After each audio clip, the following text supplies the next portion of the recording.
everyone, I'm Kate Andrews, and here's a look at what is going on this week in the news. When we begin from around the world, Turkey has reinstated its ambassador to the Vatican. Last year, the diplomat had been called back to Turkey April 12th. That was the same day Pope Francis used the term genocide to describe the deaths of 1.5 million Armenians during the forced evacuation by Ottoman Turks from 1915 to 1918. Turkey rejects accusations of genocide and disputes the death toll. The Pope's remarks preceded a mass for the 100th anniversary of the genocide. Recently, the Vatican released a statement acknowledging Turkey's commitment to making their archives available to better understand those historical events. Because of this, a spokesman for the country's foreign ministry said that Mehmet Bakaci, Turkey's ambassador to the Holy See, will return to duty. In news from the Vatican, Pope Francis held his weekly general audience, focusing on the God of Mercy. Rome Reports has more from St. Peter's Square. At the general audience, Pope Francis explained that God is infinite mercy and perfect justice, two realities that would seem in opposition. He said that God's mercy is what makes true justice happen. He then reflected on the differences between human and divine justice. La misericordia de Dios es lo que hace que se cumpla la verdadera justicia. La justicia humana solamente limita el mal, no lo vence, no lo hace desaparecer. La justicia divina, en cambio, supera el mal contraponiéndolo al bien. The Pope said that God continually offers his forgiveness and helps people to accept it because he desires our eternal happiness. Dio non vuole la condanna di nessuno.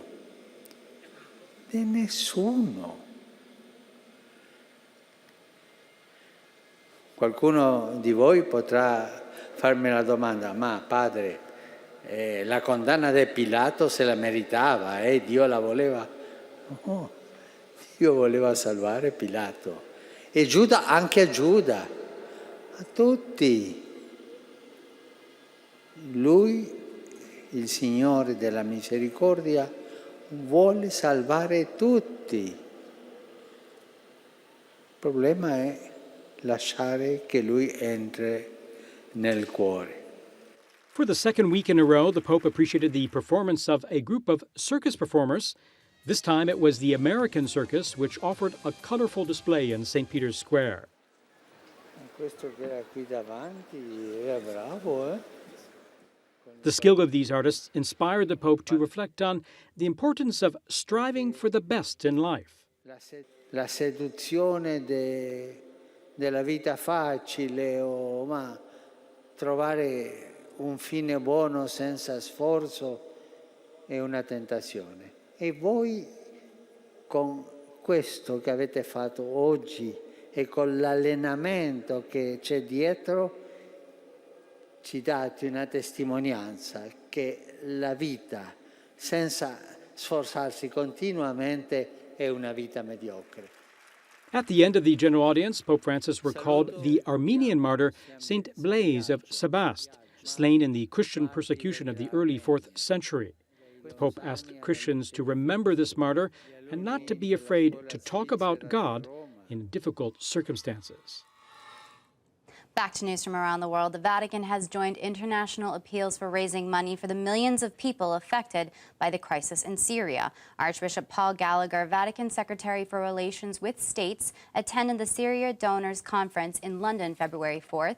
He said the Catholic Church will continue to help the region through its fundraising efforts.